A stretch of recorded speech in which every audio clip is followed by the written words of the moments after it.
Beyond the threshold of waking, hidden journeys begin, where silent stories and soft echoes await discovery. Over the next 2 hours, let yourself drift into the stories of Tucked Away in the Silent Village Library, The Forgotten Garden Path in Soft Rain, and A Stone Bridge Over Quiet Water. 3 quiet stories gently woven together. Welcome to Night Feather Sleep Stories.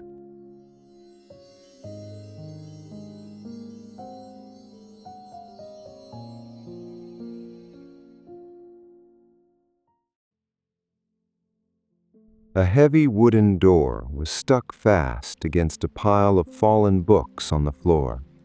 The entryway of the small village library smelled of old paper, accumulated dust, and long abandonment. It had been 3 years since anyone had stepped inside. Shelves sagged, carpets lay rolled in the corners, and dozens of volumes rested scattered across the wide floorboards, covered by a fine layer of dry earth. Perhaps this is just another one of those quiet stories, meant to soothe. And sometimes, that's all we truly need. Outside, the night rain fell with a steady rhythm. Drops tapped against the tall window panes and streamed down in thin lines. The man pushed the door with his shoulder, slowly, until he created enough space to slip through. He gazed into the dark hall. It was utter disarray. Everything was out of place, forgotten, and silent. He released the knob, stepped inside, and decided he wouldn't leave. This night would be dedicated to restoring order to the space. By morning, the library would once again be a haven of peace, clean, and ready to welcome anyone who wished to read. He took off his wet coat. Water dripped from the hem of the dark fabric, forming a small puddle on the wooden floor. He hung the coat on an iron hook fixed to the wall right beside the entrance. Then he wiped the soles of his boots on the coir doormat that still stubbornly remained. The sound of the rain outside seemed to isolate the library from the rest of the world, creating a bubble of time and space where only simple, honest work mattered. His hand fumbled along the cold brick wall until it found the light switch. He pressed the plastic button. There was a soft click. The round lamps, suspended from the ceiling by thick cords, flickered twice before fully illuminating. A warm amber glow flooded the hall. The sudden brightness revealed the true scope of the task. In the center of the hall stood a large oak table. It was covered with dry leaves that had drifted in through some crevice, along with old newspapers and upturned chairs. Along the side walls, the dark wooden bookshelves looked empty and forlorn, while most of the books formed small mountains on the floor. The air hung heavy and still. He walked to the center of the room. His footsteps sounded firm on the floorboards. He stopped beside the main table and took a deep breath. The scent of wet earth drifted in from outside, mingling with the dry aroma of aged paper. There was no rush. The night would be long, and the work would be done step by step, without skipping a single detail. He rolled up his sleeves of his flannel shirt, looked at the dirt-covered table, and began the quiet transformation. The first step was to create a clean space to work. The large oak table in the center of the library would be the foundation for everything. The man walked to a small door at the back of the library, which led to a utility closet. He opened the door. Inside, he found a soft bristled broom, a metal bucket, a bar of soap, and several white cotton cloths. He carried the broom to the table. With short, precise strokes, he began to sweep the dry leaves and remnants of old newspapers that covered the wooden surface. The sound of the bristles rasping on the wood was dry and rhythmic. He gathered all the debris at one end of the table and with his hands pushed it into a wicker wastebasket that lay nearby. Next, he picked up the metal bucket. There was a small sink at the back of the library. He turned on the faucet. Cold water ran forcefully, filling the bucket almost to the brim. He turned off the faucet, grabbed the bucket by its wire handle, and carried it to the table. The weight of the water demanded slow, deliberate steps. He placed the bucket on the floor. He took one of the cotton cloths and plunged it into the clean water. The cotton absorbed the liquid quickly, becoming heavy and dark. He pulled out the cloth, wrung it forcefully with both hands. The excess water fell back into the bucket with a hollow plink. He unfolded the damp cloth and spread it over the end of the oak table. With the flat of his palm pressed against the fabric, he began to clean the wood. He pushed the cloth from left to right in straight lines, following the oak's natural grain. With each pass, a strip of clean, gleaming wood emerged, revealing the furniture's deep, rich hue. The gray dust clung to the cotton. He cleaned the first half of the table. Then he paused, dipped the cloth into the bucket again, rubbed it lightly with the bar of soap, and wrung it. The water in the bucket began to turn murky. He returned to the table and cleaned the second half. He scrubbed the corners, the edges, and the thick sides. The smell of dust in the air began to give way to the clean scent of plain soap and damp wood. Outside, a low, distant thunder rumbled across the sky, followed by the increased sound of rain against the roof. The man didn't look at the window. His attention was on the table. He took a second cloth, this one dry, and wiped it over the entire surface to remove any remaining moisture. The wood drank in the care. The tabletop was now smooth, clean, and inviting. With the table ready, he righted the 4 chairs that were resting upon it. He picked up each chair by the legs, steadily swung it around in the air, and placed it on the floor. The wooden legs met the floorboards with a solid thud. He passed the damp cloth over the backrest and seat of each. Now there was a pocket of order amidst the chaos. The large table was clear, clean, and surrounded by chairs ready for use. He went to the bucket, carried it back to the sink, poured the dirty water down the drain, and rinsed the metal. The first physical milestone of the night was established. From that clean table, the rest of the library would begin to take shape.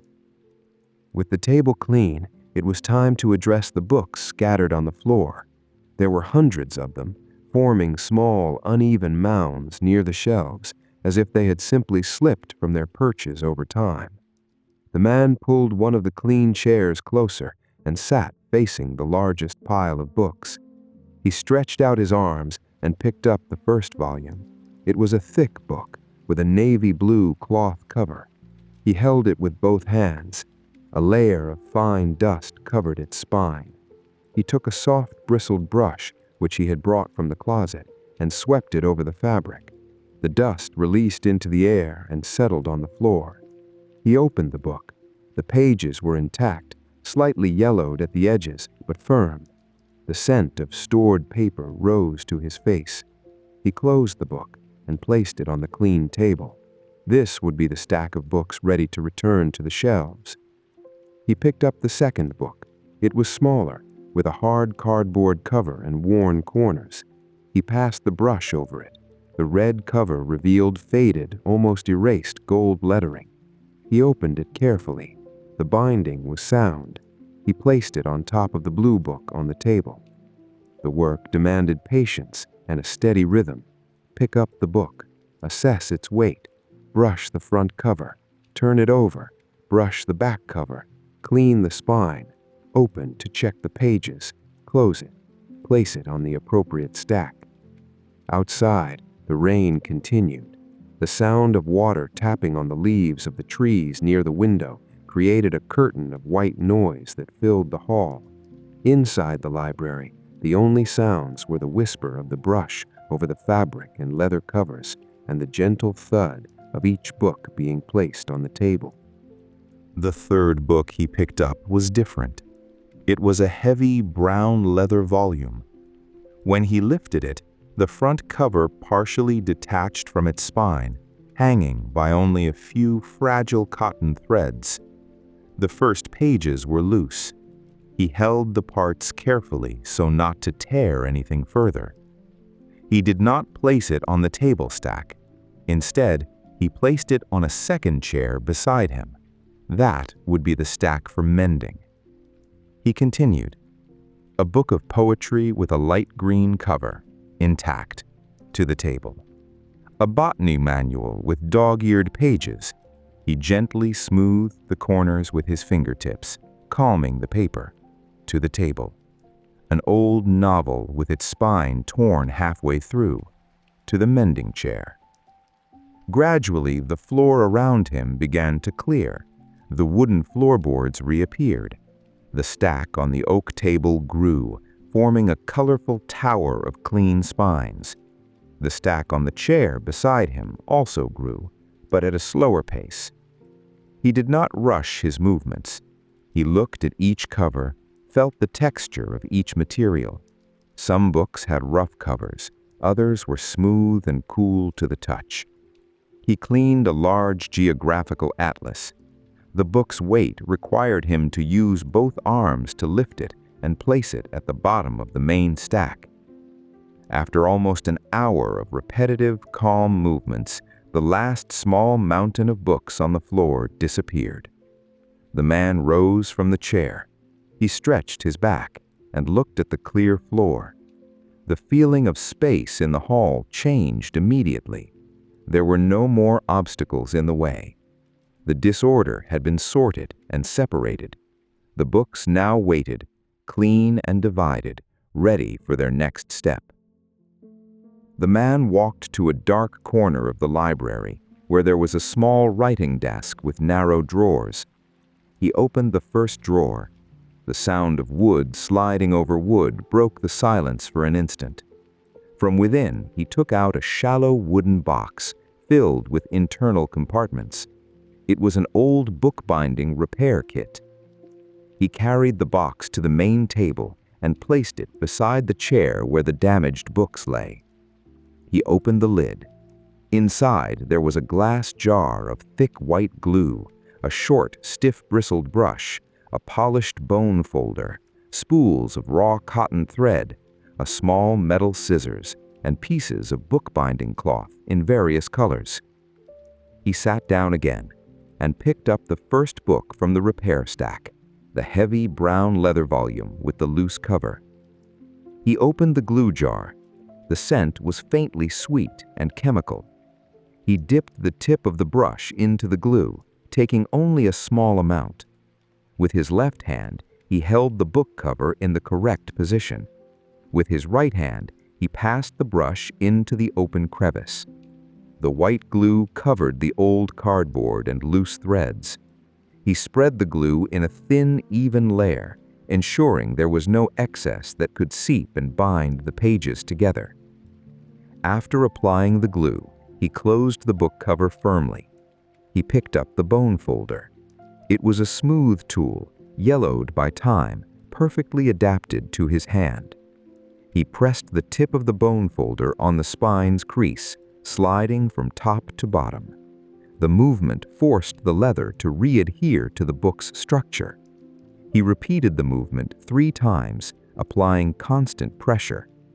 The cover felt firm.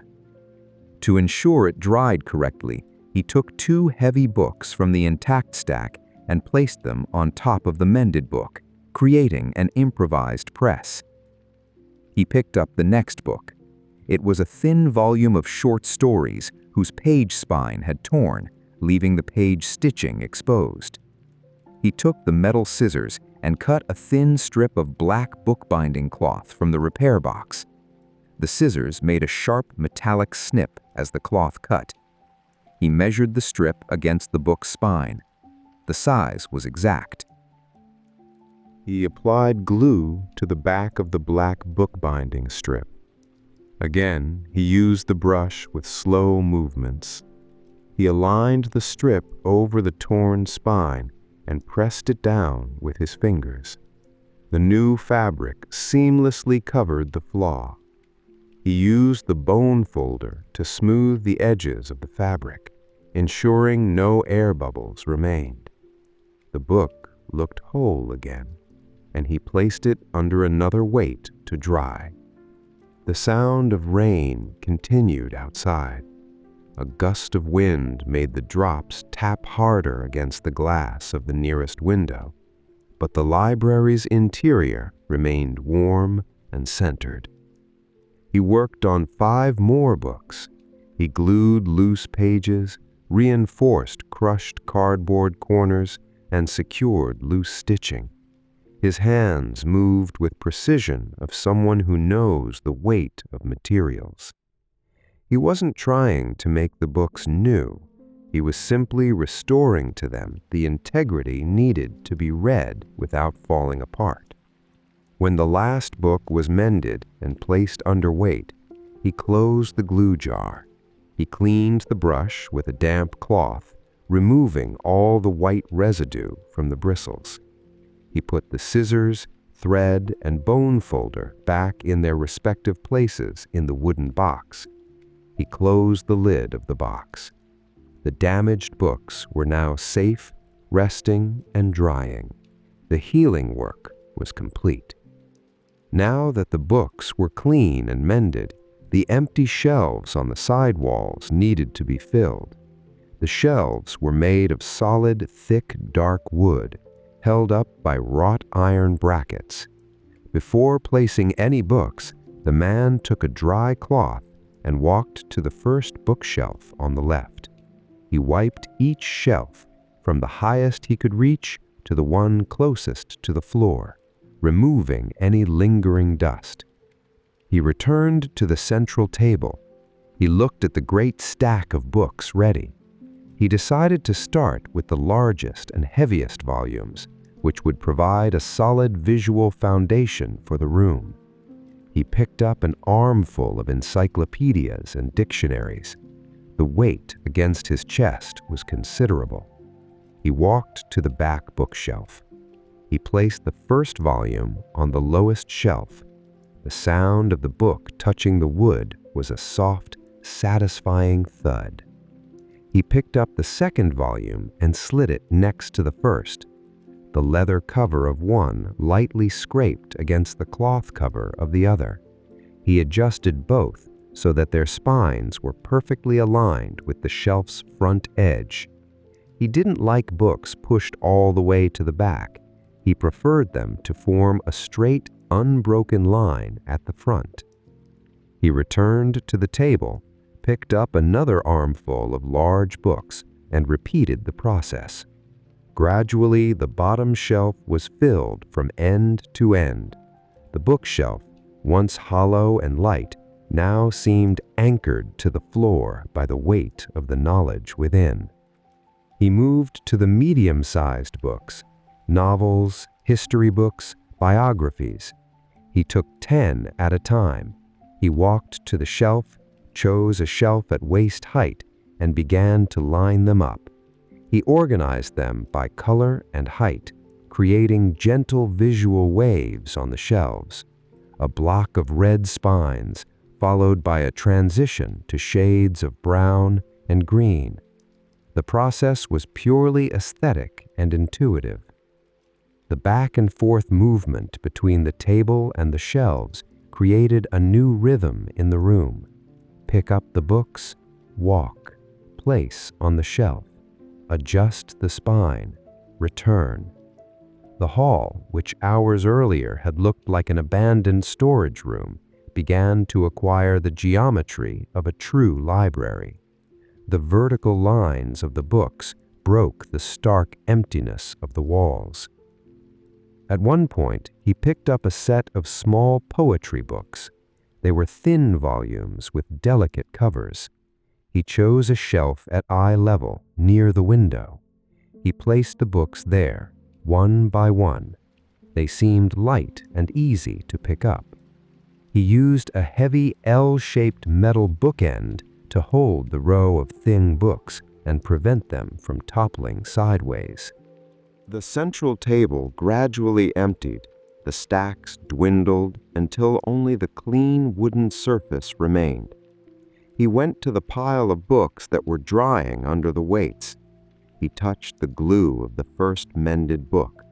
It was dry and firm. He removed the weights. He carefully picked up the restored books and found special places for them on the shelves. The brown leather book, now with its cover firm, was placed on a central shelf, surrounded by volumes of similar size. He took a step back and looked at the walls. The shelves were no longer empty. They were filled with colors, textures, and forms. The spines formed an organized mosaic that warmed the space. The library had reclaimed its soul.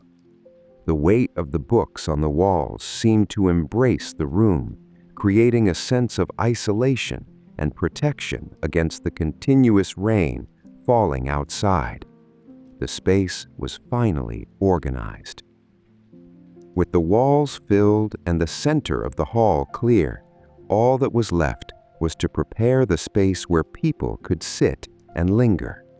A library is not just a place of storage, it is a place of presence.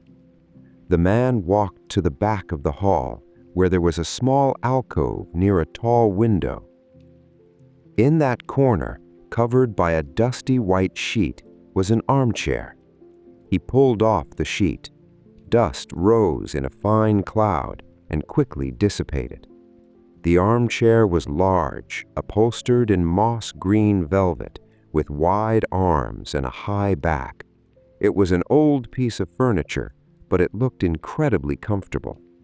He patted the upholstery a few times to release any superficial dust. The velvet was intact. He pushed the armchair a few inches forward, angling it slightly towards the window. This way, anyone sitting there would have natural light during the day and a view of the rain at night. Beside the armchair was a rolled-up rug leaning against the wall. He picked up the rug by both sides and carried it to the center of the alcove. He unrolled it over the floorboards. It was a thick wool rug with geometric patterns in shades of wine and beige. The rug covered the area beneath the armchair, bringing softness to the hard floor and defining the reading space. He went to the large central table, picked up a small round wooden side table he had cleaned earlier, and carried it to the alcove. He placed it to the right of the armchair. The side table was simple, with 3 slender legs and a smooth top. In the back closet, he found a brass lamp with a frosted glass shade. He brought the lamp, placed it on the side table, and uncoiled its braided cloth cord. He plugged it into a nearby outlet in the wall's baseboard. He reached for the small metal pull chain hanging from the lamp and tugged. A dry click sounded, and a warm, focused light illuminated the armchair and the rug. The glass shade softened the light, creating a perfect pool of light for reading without creating any distracting glare. The reading nook was almost ready, but it lacked the final touch of hospitality. The man went to the small sink at the back. There was a narrow counter. He opened an overhead cabinet and found an electric kettle, a small thermos, a white ceramic mug, and a round metal tin. He filled the kettle with clean tap water and switched it on. While the water heated, he opened the metal tin. The scent of black tea leaves and bergamot filled the small space. He took a spherical metal infuser, opened it, and placed a spoonful of dried leaves inside. He closed the infuser and put it into the ceramic mug. The kettle clicked off, indicating the water had boiled. He poured the hot water into the thermos to keep it warm. He placed the thermos, the mug with the infuser, and the tea tin on the small wooden tray. He walked with the tray in his hands, crossing the now clean hall, passing the organized bookshelves, until he reached the illuminated alcove. He placed the tray on the round side table right beside the brass lamp. The reading nook was complete. The green armchair waited on the soft rug. The lamp's light created an intimate atmosphere. The tray with the tea essentials promised warmth and comfort. Outside, the rain continued soaking the earth and washing the panes, but within that small corner, everything was dry, warm, and prepared. The physical work was done. The man paused in the center of the alcove and looked around. The difference between the moment he had opened the jammed door and now was immense. The scent of abandonment had vanished, replaced by the aroma of clean wood, aged paper, and warm tea. The shelves, once forlorn and empty, now displayed straight, colorful rows of books. The floor was clear of obstacles. The library felt alive once more. He walked to the side table. He picked up the thermos, opened the lid, and poured the steaming water into the white ceramic mug. The water covered the metal infuser. Immediately, the water's color began to change, taking on a deep golden hoe. Steam rose in thin spirals, carrying the robust, comforting scent of black tea. He let the infuser steep in the water for a few minutes. While the tea steeped, he walked to the nearest bookshelf. He lightly ran his fingers over the spines of the books he himself had cleaned and organized. He paused before the central shelf. He chose a medium-sized book with a dark green cloth cover and silver lettering faded by time. He pulled the book out carefully, feeling its familiar weight in his hands. He returned to the alcove. He removed the infuser from the mug, tapped it gently on the rim to release excess water, and placed it on a small saucer on the tray. He picked up the mug by its warm handle. He turned and settled into the moss-green velvet armchair. The upholstery yielded softly, molding to his form. It was a firm yet inviting seat. He rested his arms on the wide armrests. He brought the mug to his lips and took a small sip. The liquid was hot, and the flavor was woody and mellow. The warmth spread through his chest, relaxing the muscles in his shoulders that had worked for hours. He placed the mug back on the side table beside the lamp. He opened the green book on his lap. The pages were thick and had a slightly porous texture.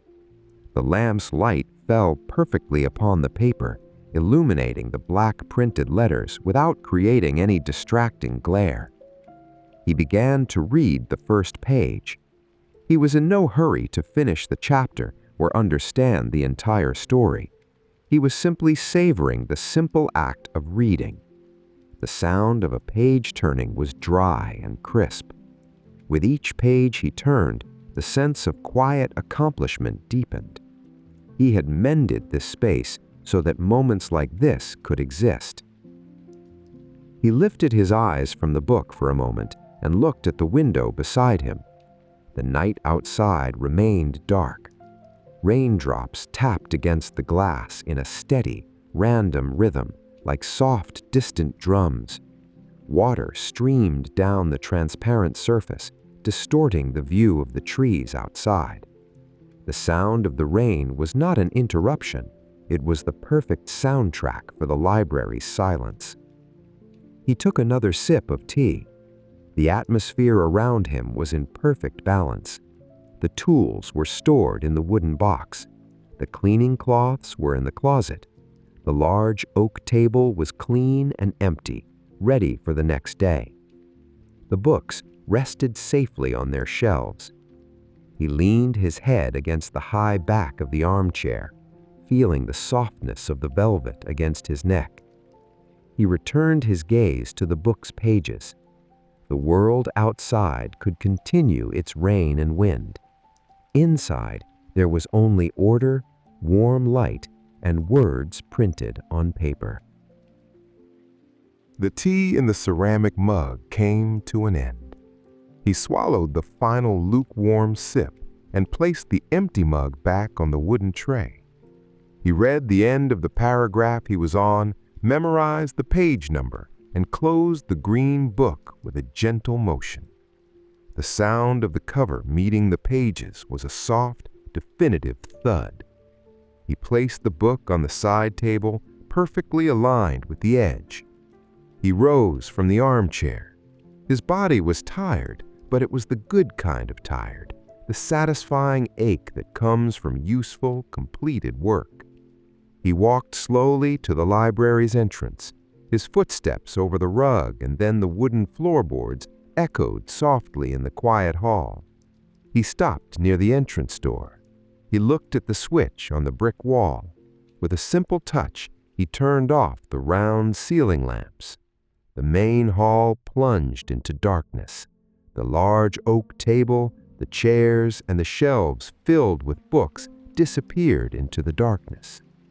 The only light remaining in the entire space was the warm amber glow of the brass lamp deep in the hall. The light illuminated only the green armchair, the wool rug, and the small side table with the book resting upon it. The rest of the library was at peace.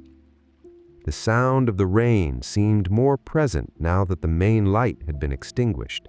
The constant rhythm of water on the windows and roof filled the air, creating a continuous protective layer of sound. The library smelled of clean wood, stored paper, and a faint trace of black tea. Everything was in its place.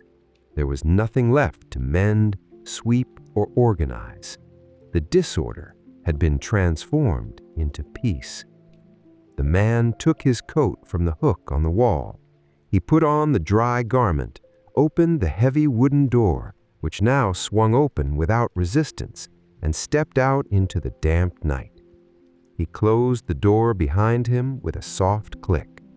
The small village library was left behind, silent, clean, and waiting in quiet peace.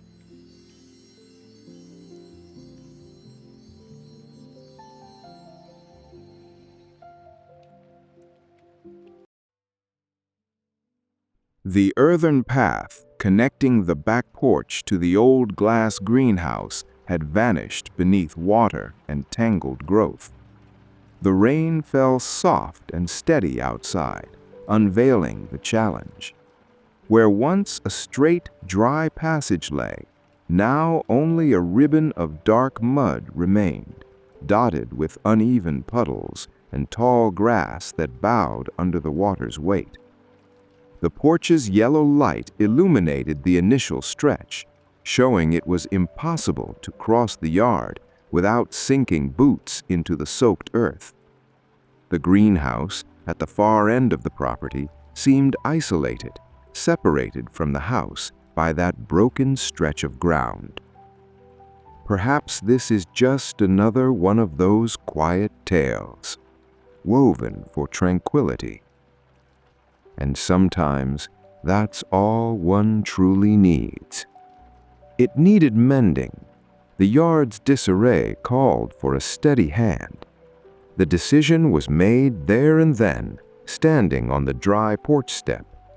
The night would be dedicated to restoring the path, to creating a solid passage of stone and gravel that water could not wash away. Before dawn touched the sky, a clean, firm, and safe trail would emerge, rejoining the two spaces.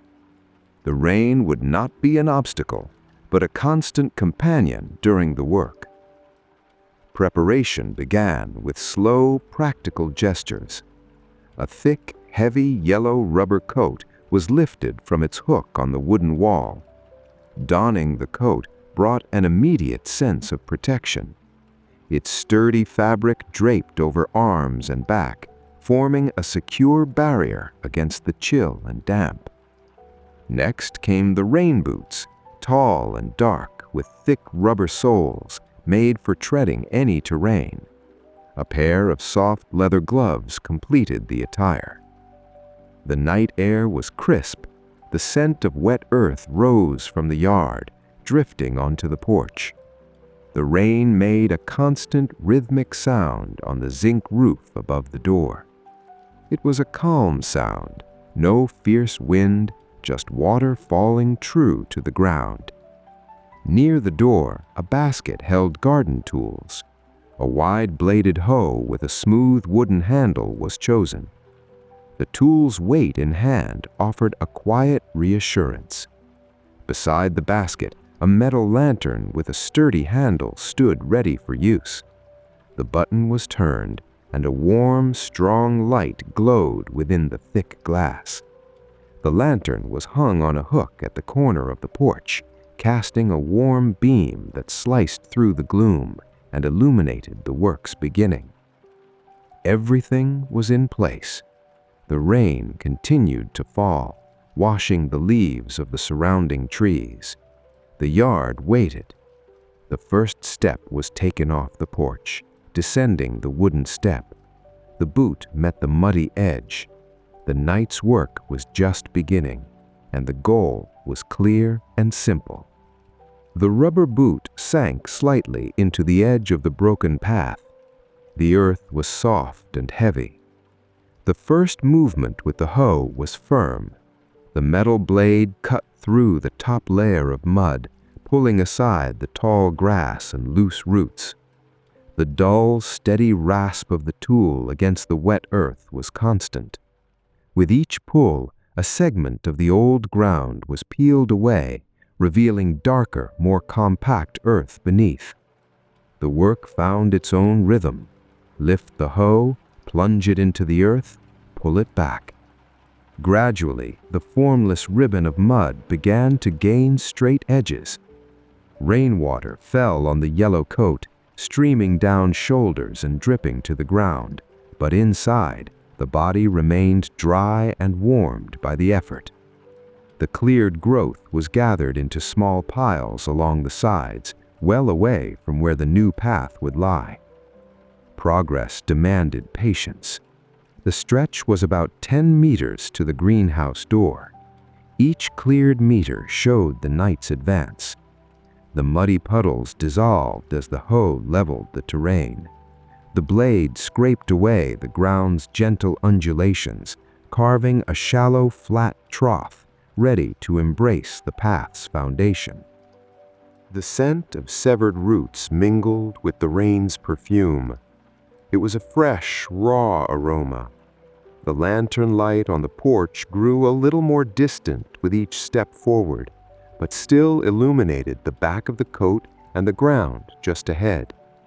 To better see the final half of the route, a second lantern was lit and placed on a wooden stump near the fence.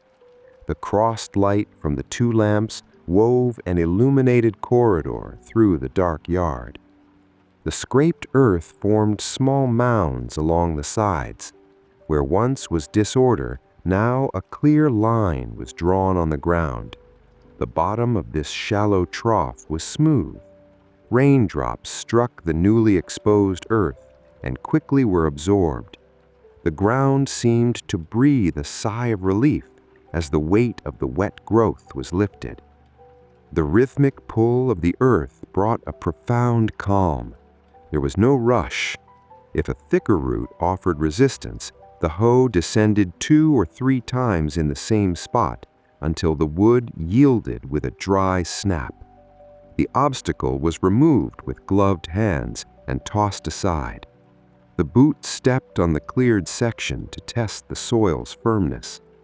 Reaching the greenhouse marked the end of this stage. The last piece of encroaching grass was pulled. The hoe was leaned against the greenhouse's glass wall. The path was now a long, clean, sunken strip in the earth, connecting the house to its final destination. The visual disorder had vanished. The canvas lay blank, carefully prepared, simply awaiting the materials that would lend strength and structure to that passage. The rain continued to fall, washing the handle of the leaning tool. Behind the house, beneath a thick canvas tarp, lay a pile of gray gravel. The small, irregular stones were dry and protected from the weather. A green metal wheelbarrow with a wide pneumatic wheel waited nearby. The tarp was drawn back with a rough whisper, revealing the mountain of small stones. A square-nosed shovel was taken to begin the transfer. The shovel plunged into the base of the pile with a dry metallic clatter. The gravel slid into the metal scoop. The weight was lifted and poured into the wheelbarrow. The sound of stones tumbling into the metal bottom echoed through the yard, sharp and clear against the rain's soft murmur. The action repeated several times. Plunge the shovel, lift, pour.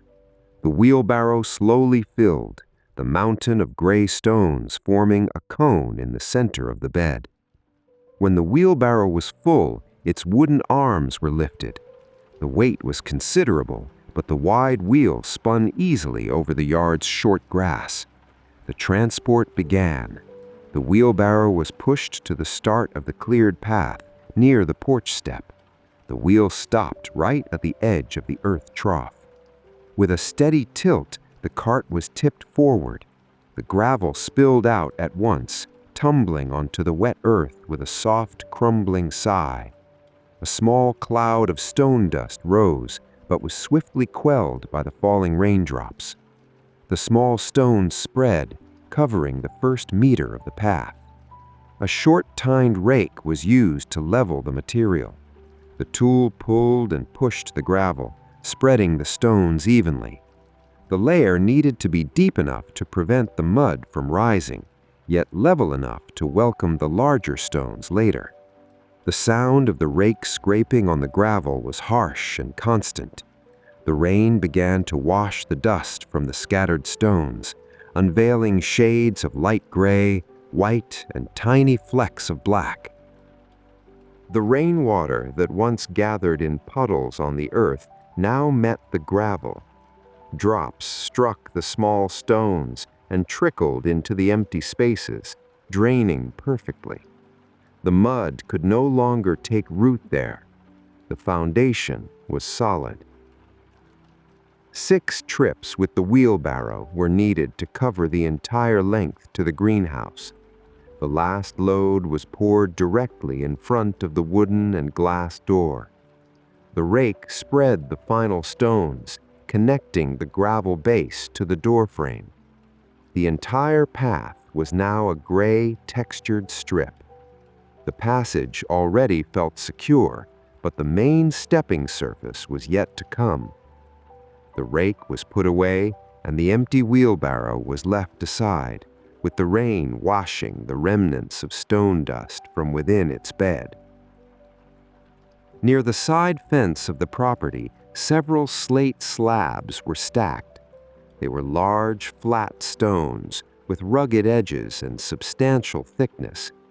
The stone's natural color was a deep, almost bluish gray, which darkened further when wet. They would be the path's stepping stones, islands of stability upon the gravel sea. The first stone was lifted with both hands. The weight was considerable, demanding the legs lend their strength to the movement. The slate's surface was cold and rough through the leather gloves. The stone was carried with short steps to the start of the path, near the porch. Carefully, the slab was lowered and released onto the gravel bed. It landed with a dull thud. Hands pressed the center of the stone, forcing it against the smaller pebbles. A gentle rocking motion from side to side caused the gravel to yield and settle under the uneven slate's base. The boot stepped on the center of the stone, transferring the body's full weight. The stone held fast. It was firm, anchored. The second stone was fetched from the pile. The back and forth journey became the new routine. carrying the weight, visually measuring the distance, releasing the stone onto the gravel. The space between each stone was measured to match the length of a natural stride, not too close, which would make the walk feel cramped, nor too far, which would require a jump. The rhythm of the walk would dictate each slab's position. The rain continued its gentle drenching. As each stone was laid, the water washed its flat surface, making it gleam in the lantern light. The slate's texture showed small natural lines and veins. The contrast between the large, smooth, dark stones and the fine, light gravel beneath created a beautiful pattern on the ground. The third stone, the fourth, the work advanced meter by meter towards the greenhouse.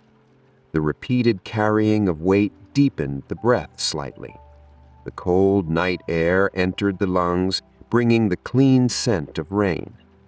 Each stone placed was a small marker of progress. The passage ceased to be merely a strip on the ground, now gaining clear points of contact. At one point, one of the placed stones wobbled slightly when stepped on. The base wasn't perfect. The stone was lifted by its edge, and an extra handful of gravel was pushed into the lower side. The stone was released again. A new step confirmed the problem was resolved. There was no room for instability. Hands held the rustic edges firmly. Arms made the effort to lower the weight in a controlled manner. The edge of straight stones began to form the path's backbone. The yellow light reflected in the water streaming down the dark slabs. As the final stone was set, directly before the greenhouse, the main route was etched into place. It was possible to go from the house to the other side by stepping only on the large flat stones without touching the earth or gravel. The central structure stood ready and secure. The large stones were in place, but there were still empty spaces around them. The base gravel needed something heavier and darker to lock the slate slabs into their definitive positions and give the path edges a final finish. Near the back wall, sacks of river pebbles lay waiting, small, smooth stones rounded by water, in hues of brown, black, and beige. A sturdy plastic bucket was used to transport the pebbles. The raffia sack was opened with a pocket knife, and the bucket was dipped inside. The sound of the smooth pebbles scraping against each other differed from the rough gravel.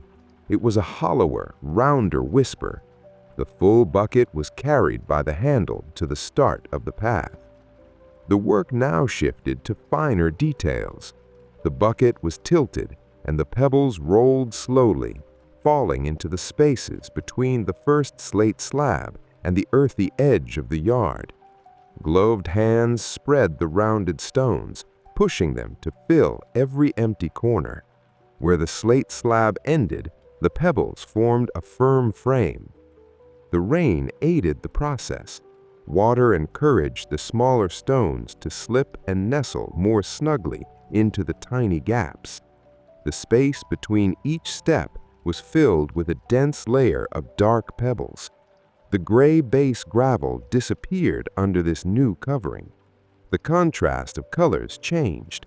Now it was the large, dark stones surrounded by an infinity of small, smooth, earthy-toned pebbles. The bucket was emptied, refilled, and brought back. This stage required longer periods of crouching.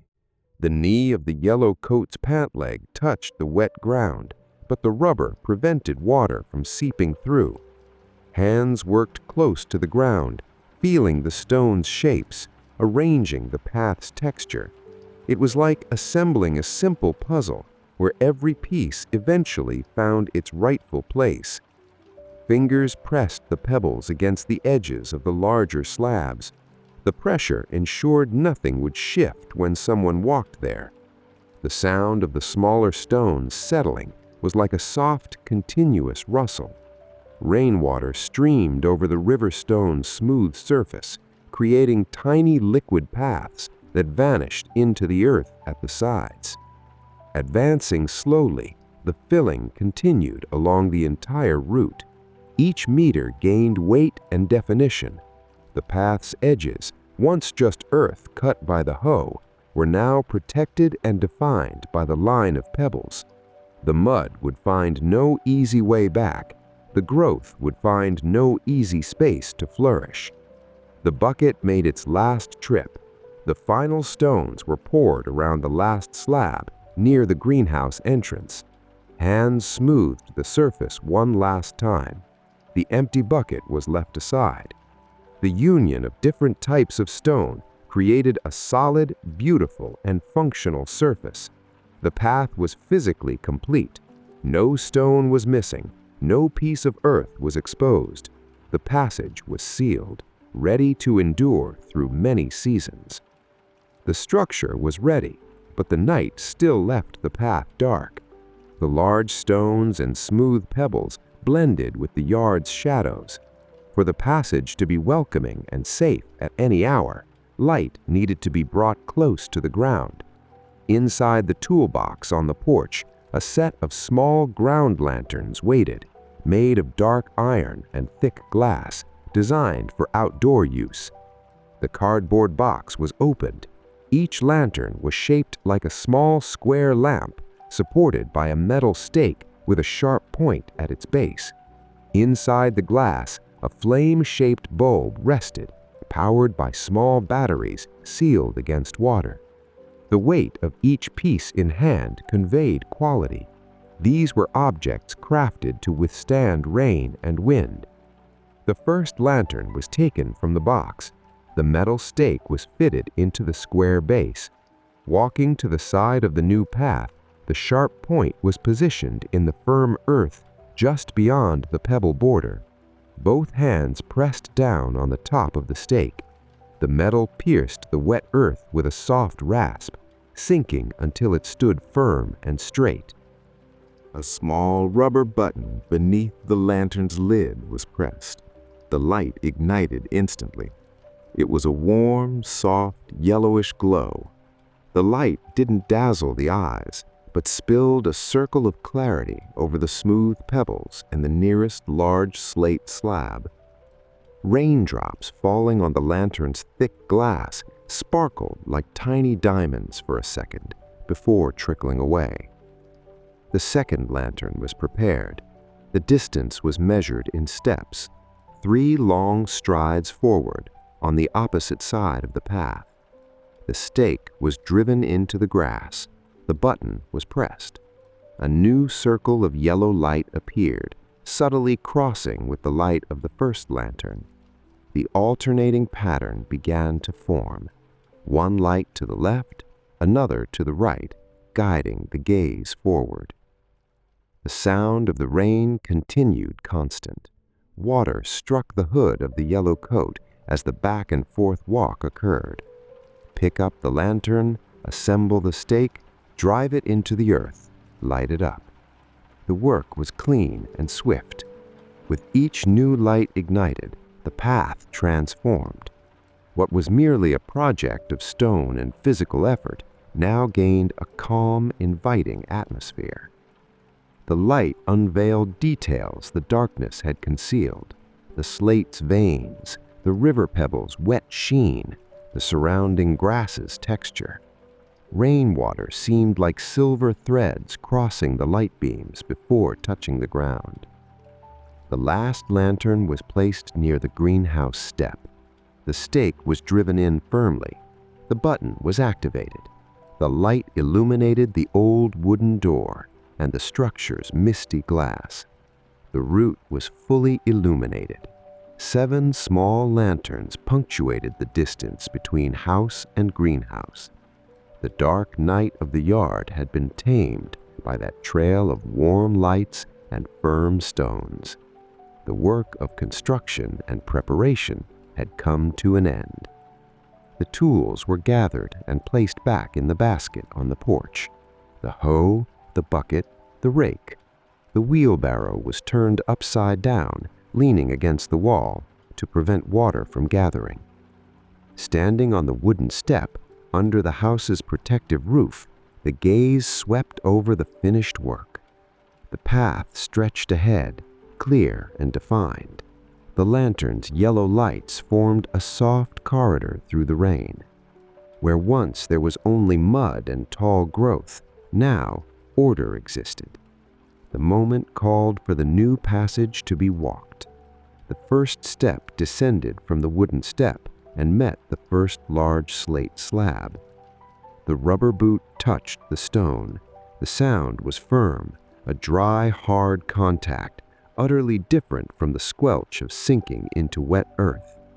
The stone yielded not a single millimeter. The body's weight was transferred securely. The second step reached the next slab. The previously measured distance was perfect. The walk was natural, effortless in reaching the next foothold. Rain fell on the coat, yet the walk was serene. Looking down while walking revealed the pattern of the illuminated stones. The small pebbles at the edges held everything in place, and water drained perfectly between them. No puddles gathered on the slates. The underlying gravel system worked in quiet diligence, draining every drop that fell from the sky. Midway was reached. The air was cool, but the warmth of physical exertion still lingered in the body. The sound of rain striking the stones and the rubber hood was the only thing heard in the yard. The greenhouse drew nearer with each secure step. The last stone step was trod. A hand reached for the greenhouse's cold metal doorknob. The wooden door creaked slightly as it opened. The interior was dark, but the scent that escaped from within was welcoming. It was an aroma of dry earth, tomato leaves, clay pots, and old wood, an immense contrast to the cold dampness outside. Upon entering, the door was gently closed. A switch on the wall was touched, and a single bulb in the greenhouse ceiling lit up. The interior revealed shelves filled with small pots, sacks of soil, and pruning tools. The sound of the rain changed. Instead of falling on gravel and leaves, now water struck the slanted glass roof overhead. It was a sharper, more dispersed sound, like thousands of tiny fingers tapping on the panes. From inside the greenhouse, through the wet glass, the gaze returned to the yard.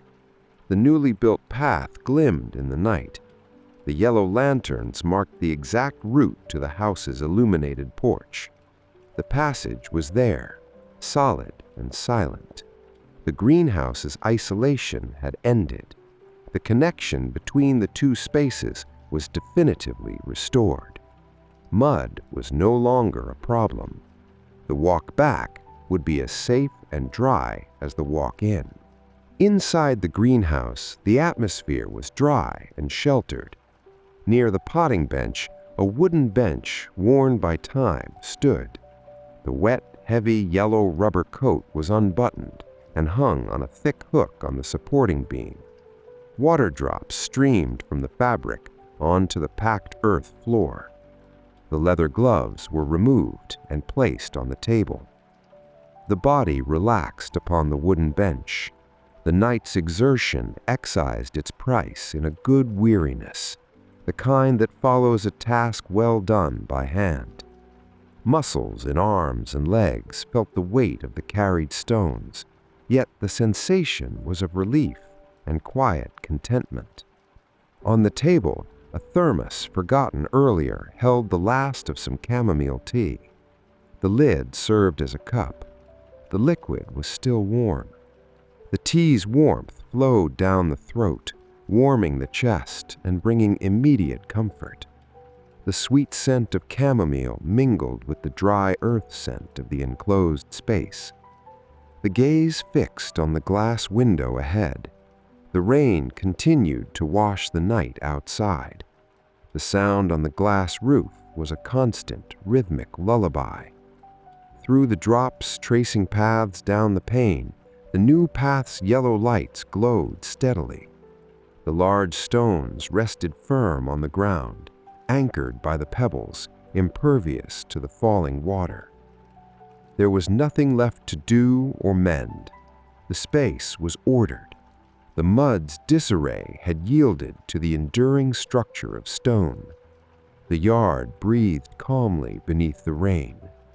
The tea's warmth, the sound of water on glass, and the sight of the illuminated trail brought a profound peace. The night could run its course, cold and wet outside, while safe, silent rest settled over everything.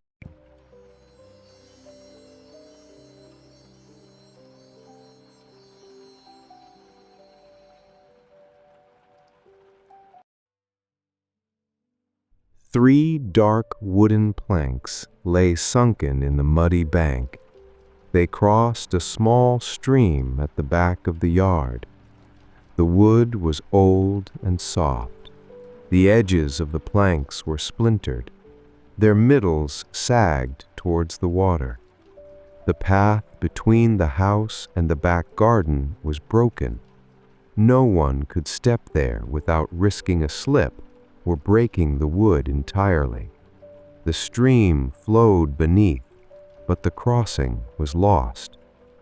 Maybe this is just another one of those quiet stories made to help you relax, and sometimes that's all we really need. Perhaps this is just one of those quiet tales, woven for gentle repose, and sometimes that's all we truly need. It had to be resolved today. The man standing before the stream made his decision. He wouldn't mend the wood again. He would remove the rotten planks and build a bridge of stone. The new bridge would be firm. The stones wouldn't rot with the dampness. They would form a solid, safe path over the water. The weight of footsteps would be borne without a whisper. The bridge would stand there for many years, integrated with the ground and the stream. The path would be definitively restored before the night ended. The night was cold and dark.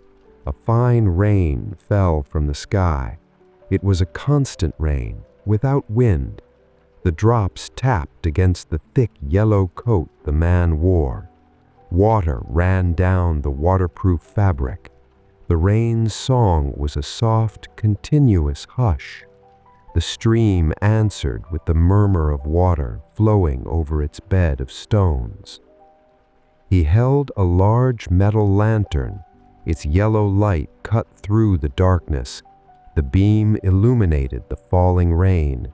The light revealed the wet bank and the low grass around the stream. The man lowered the lantern and placed it on a cut log near the bank. The light became fixed. It perfectly illuminated his workspace. The stream's water wasn't deep. It reached only to his ankles. The channel was little more than a meter wide. It was a small space, yet essential for passage. The earth on both banks was dark and damp from the rain.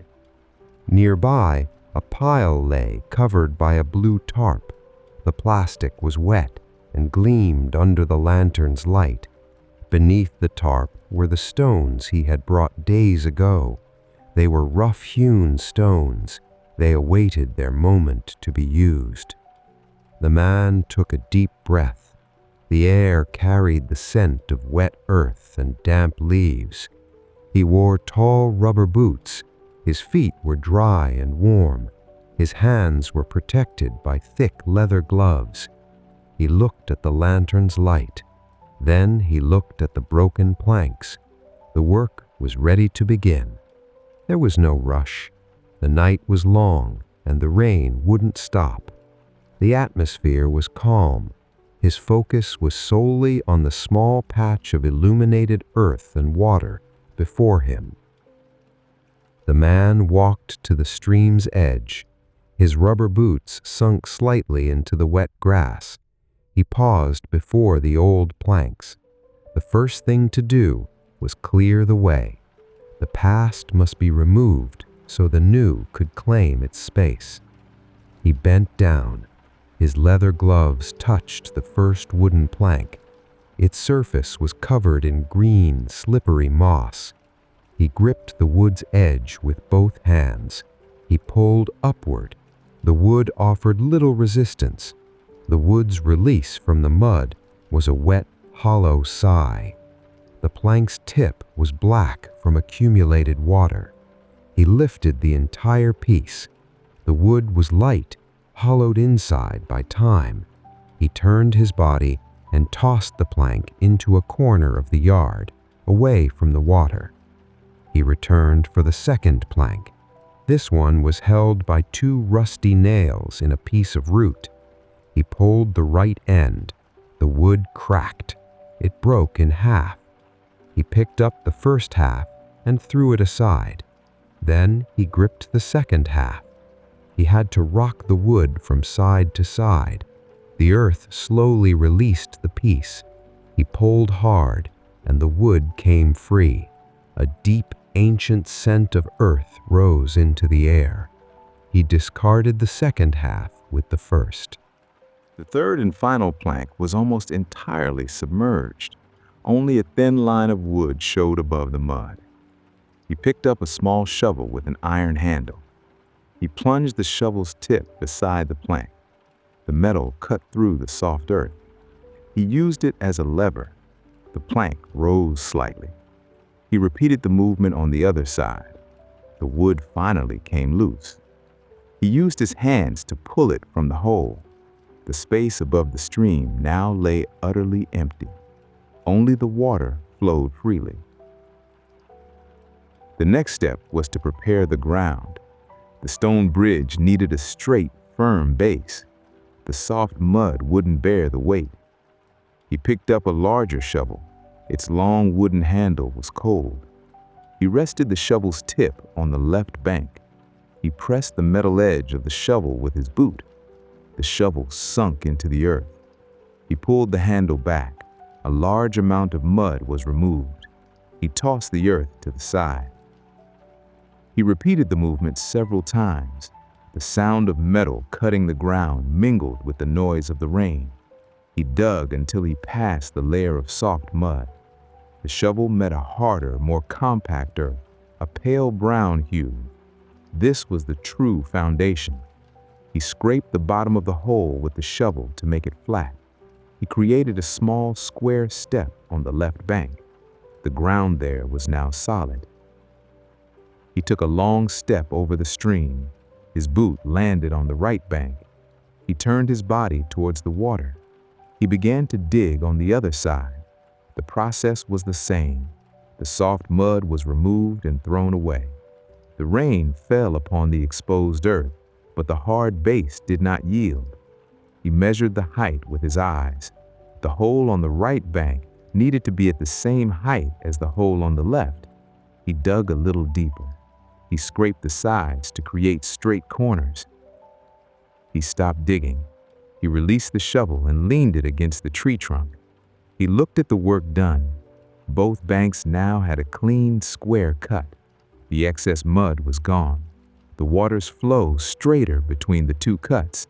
The foundation was ready to receive weight. The space was clean, organized, and prepared.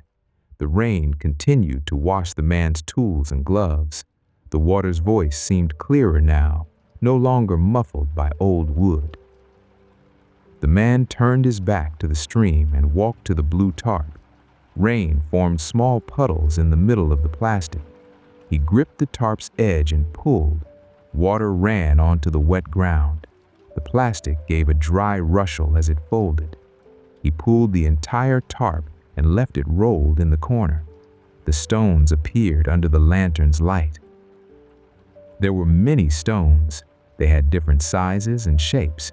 Some were large gray blocks of granite.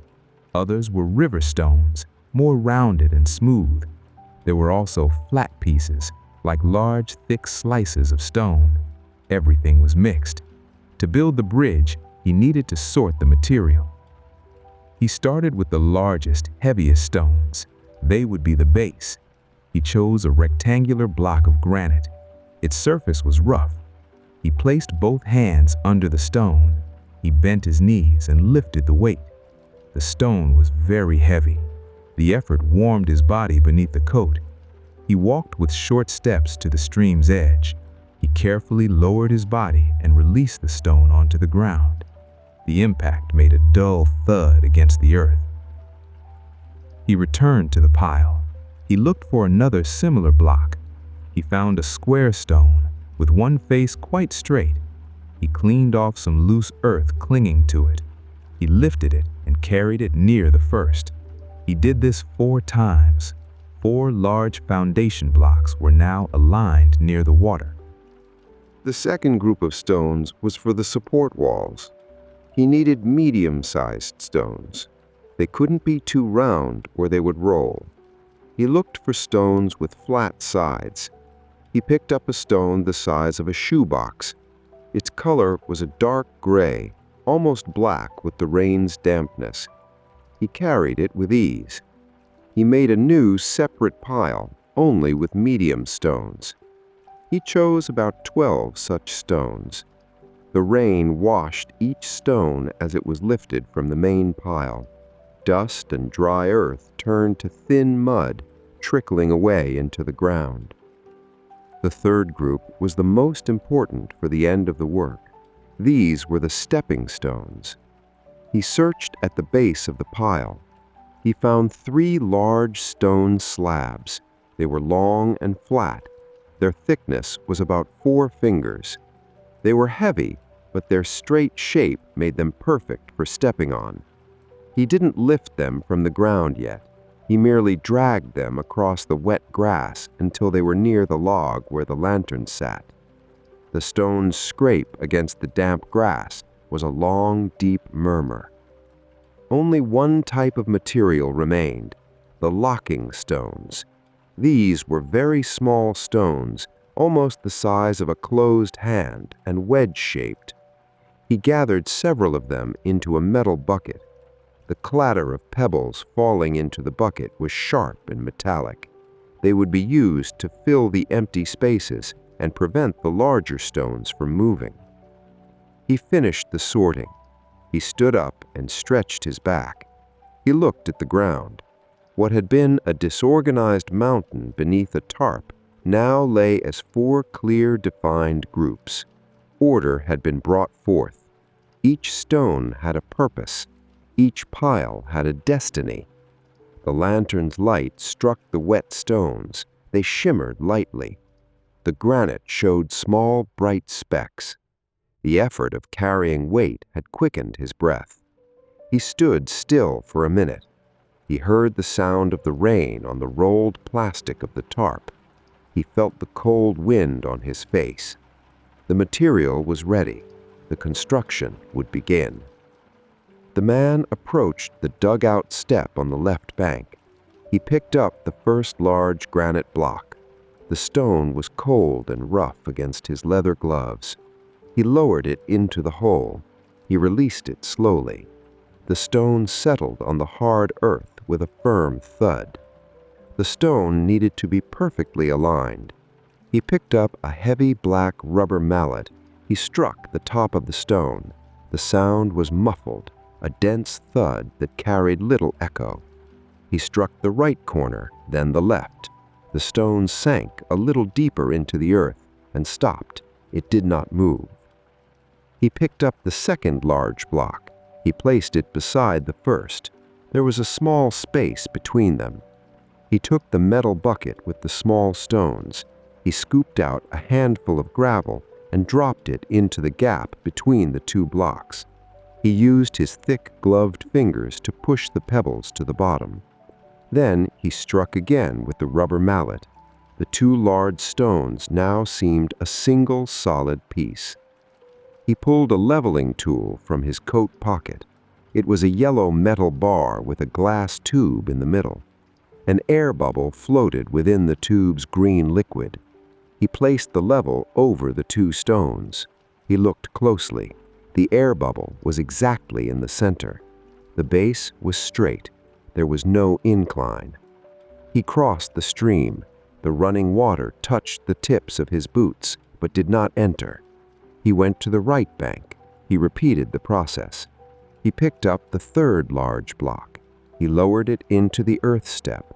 He adjusted its position with his hands. He used the rubber mallet. He struck with constant rhythmic force.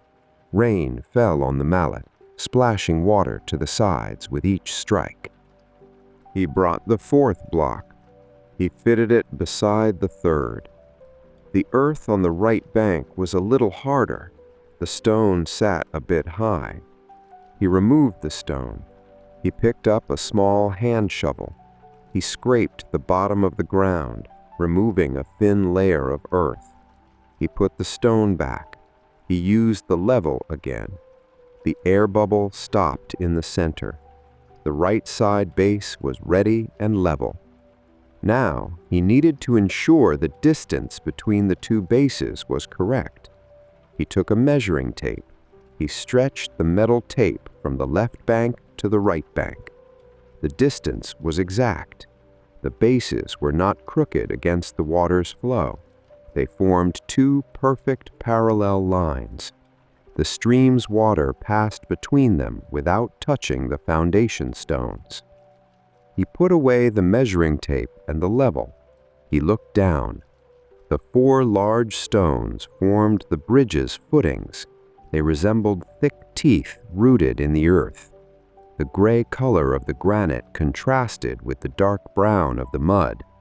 The water washed the stone's surface, leaving them clean.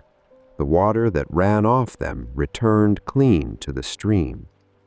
The heavy foundation work was concluded. The base was the part no one would see when the bridge was finished, but it was the part that would bear all the weight. If the base were weak, the bridge would yield. If the base were strong, the bridge would last for decades. The man pushed the tip of his boot against one of the stones. He put the weight of his leg there. The stone did not budge a millimeter. The surrounding earth was compact. The primary structure was rooted. The stream's sound seemed more contained now, flowing through a well-defined channel of stone and earth. The man cleaned the mud from his gloves by rubbing them together.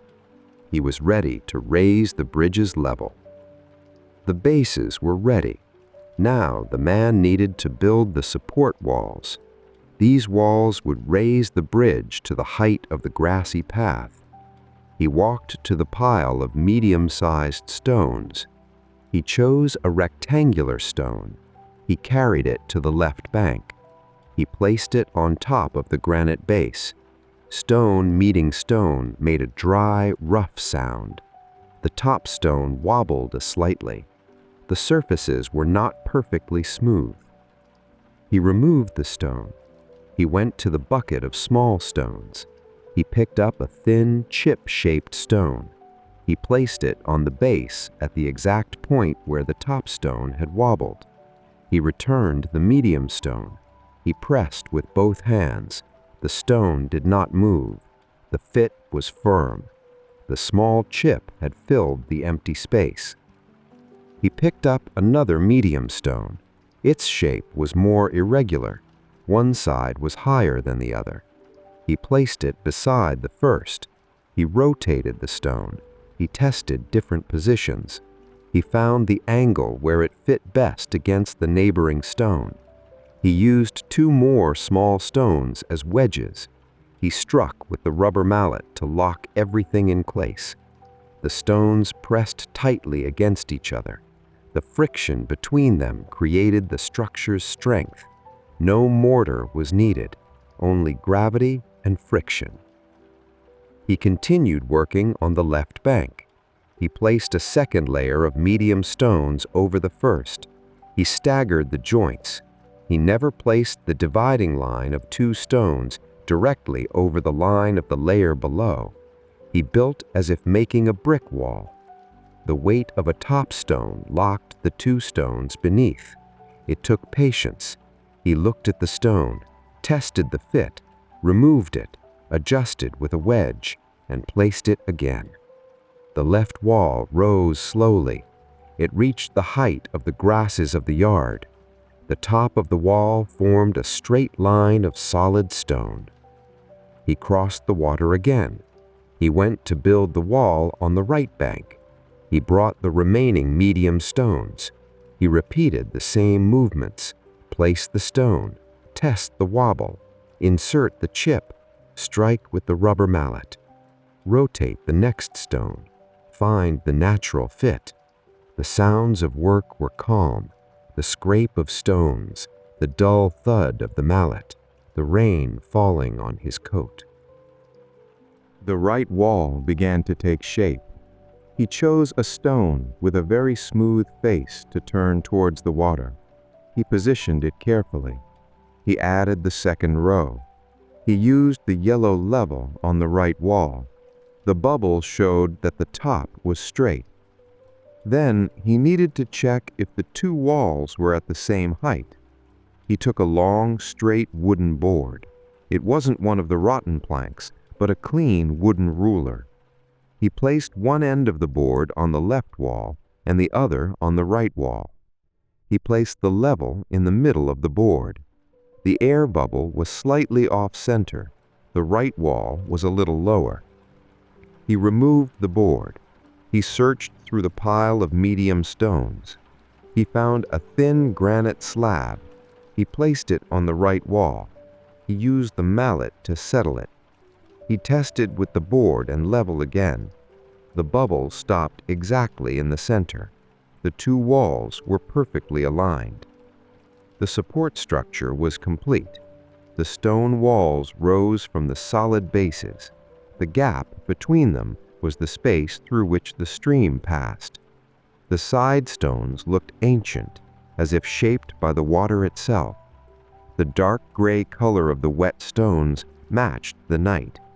The rain washed away the marks of earth and dust that the man's hands had left on the stones. The clear span awaited the final step. The firm walls anticipated the path's weight. Only the bridge's surface remained, the part that would definitively unite the 2 banks. The man walked to the 3 large stone slabs he had dragged earlier. They lay near the log illuminated by the lantern. These slabs were the heaviest pieces of the entire project. They would form the bridge's floor. The first slab was wide and had slightly irregular edges, but its top surface was very flat. The man prepared himself. He couldn't lift the entire slab at once. The weight was too great. He bent down and gripped one end of the stone. He lifted only that end and rested it on the wooden shaft of the shovel handle. He used the shovel as a roller. He pushed the slab. The stone rolled slowly over the wood towards the stream. The friction created a strong, grinding sound. He repeated the movement until the slab was right at the edge of the left wall. He stood up. He took a deep breath. The cold air filled his lungs. He held the back of the slab with both hands. He pushed the slab forward. The front tip of the slab slid through the air and crossed the stream's span. It descended and rested on the right wall. The man pushed a little more until the slab was equally divided. Half its weight rested on the left bank, half rested on the right bank. The central gap was covered. The heavy stones settling onto the walls made a deep, definitive sound, a powerful fit. He tested the first slab. He placed his hand on it and pushed down. It did not move. The support walls distributed the weight perfectly. He returned to fetch the second slab. This one was longer and narrower. He used the same technique. He rolled it over the shovel handle. He pushed it over the span. He aligned it beside the first slab. He left a small finger-width space between the 2 slabs. He pushed the stone until their fronts were paired. He went to fetch the third and last slab. The process was faster now. His muscles already knew the effort required. He rolled it, lifted it slightly, and pushed it over the water. The third slab completed the path's width. The bridge now had a floor, 3 large flat stones arranged side by side. The earth-to-earth passage was now rebuilt. There was still a last detail. The thin spaces between the 3 slabs needed to be filled.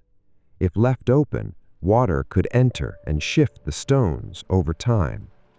The man picked up a plastic bucket with coarse sand and pebbles mixed. The sand was damp. He poured the sand over the slabs. The whisper of sand falling on the wet stone was soft. He picked up a broom with stiff bristles and began to sweep the sand. He pushed the grains into the crevices between the slabs. The sand entered and filled the void. He swept back and forth. The rain aided the process. The water pushed the sand deeper into the crevices, compacting the material. The space was totally filled. The 3 slabs became a single, continuous surface. He swept the excess sand off the bridge, letting it fall into the stream. The water quickly carried the loose sand away. The stone surface was clean. The edges of the slabs met the yard's grass naturally. The path's level was the same. There were no steps. There was no unevenness. The transition from earth to stone was smooth. The physical work had finished. The man released the broom. He took off his wet leather gloves and hung them on the shovel handle. His hands were slightly red from the cold in the effort. He rubbed them together to warm them. The rain continued to fall with the same intensity as the beginning of the night. The drops tapped against the newly installed slabs. The sound was no longer hollow as with wood. It was a solid, brief tap of water meeting rock. The bridge was materialized over the stream. He took a step back. He left the space clear to look at what he had built. The stone bridge was ready. It didn't look like a new structure imposed upon the landscape. The gray granite, the wet texture, and the simple lines made it seem as if the bridge had always been there. The stream flowed beneath with a cleaner, more focused sound, guided by the stone walls. He walked to the edge of the bridge. He placed his right boot on the first slab. He transferred his body's weight. The stone emitted no sound. There was no creaking, no cracking, no movement. Its firmness was absolute. He placed his other foot. He was now fully on the bridge, right in the middle of the stream. He stood there still. The sensation of standing over the open span, supported by tons of stone, was of profound stability. The ground beneath his feet was hard and unyielding. The old, slippery planks were merely a distant memory. The danger of falling had vanished. The path was restored and safe. He looked down. The stream's water ran under the stones. The lantern's yellow light reflected on the moving surface of the water. The flow was continuous. The bridge did not hinder the stream. On the contrary, the stone walls gave a beautiful contour to the water. The stream and the bridge existed together in equilibrium. He walked to the right bank.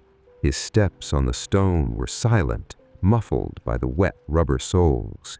He stepped onto the grass on the other side. He turned and looked at the bridge again. The structure was small, simple, but perfectly functional. The leveling was exact. The sand-filled joints resembled dark veins between the gray slabs. The rain continuously washed the surface, highlighting the natural shine of the stones. He walked back to the left bank. The crossing felt natural. The bridge fulfilled its purpose without demanding attention. It was just a piece of the path, a strong and permanent piece. He no longer needed to look at his feet, fearing a slip. He could look ahead. He gathered the tools scattered across the grass. He picked up the rubber mallet, the level, the measuring tape, and the small shovel. He placed everything inside the empty metal bucket. The clink of tools against metal was the only sharp sound in the night. He picked up the large shovel and the broom with his other hand. He organized everything near the tree trunk. He bent down near the water. He dipped his bare hands into the stream. The water was ice cold and clean. He rubbed his fingers, removing the earth and sand that had clung to his skin. The water's chill was invigorating. He looked at the bridge again. The rain fell. Night enveloped the yard. The stone bridge rested upon the earth and water. The weight of gravity held it in place. The hard work had transformed into order. The chaos of rotten wood and mud had been replaced by straight lines and unwavering solidity. The environment was at peace. The small crossing no longer required maintenance or worry. It simply existed, ready to bear the steps of anyone who needed to cross the garden. The man breathed slowly, feeling the clean air of the rainy night. The effort was worth it. The work was complete. The man took the bucket of tools in one hand and the shovels in the other. He turned to the cut log and picked up the heavy metal lantern. The yellow beam of light shifted direction, illuminating the path back to the house. The fine rain continued to fall. The tap of drops on the hood of his yellow coat was the only nearby sound. The yard was steeped in a calm darkness. The air was cold, but the man's body still held the warmth of his labor. Before moving away, he turned his body one last time. He pointed the lantern at the stream. The stone bridge appeared in the circle of light. The flat slabs gleamed with rainwater. The granite walls stood firm on the banks. The structure seemed asleep, integrated with the wet ground and dark grass. The stream flowed beneath, singing its same constant, soft song. There was nothing more to do there. The old wood was gone. The soft mud was covered. The path was safe. The bridge would remain there through the night, through the next day, and through all the seasons to come. It would endure sun, wind, and storms in quiet steadfastness. He lowered the lantern. The light illuminated only the grass ahead of his boots. The light's focus left the stream. The bridge disappeared into the night's shadow, but its presence remained, solid and unquestionable. He began to walk towards the house. His steps on the wet grass were slow and rhythmic. The weight of the tools did not bother him. A deep sense of contentment settled in his chest. Physical work complete, a problem resolved with his own hands. The back door of the house was near. The faint light from the porch offered a shelter. He did not look back again. He knew that the next morning, when the sunlight revealed the yard, the stone bridge would be there, ready for the first step of the day. The rainy night continued its course, washing the garden, while the murmur of water over stones filled the silence.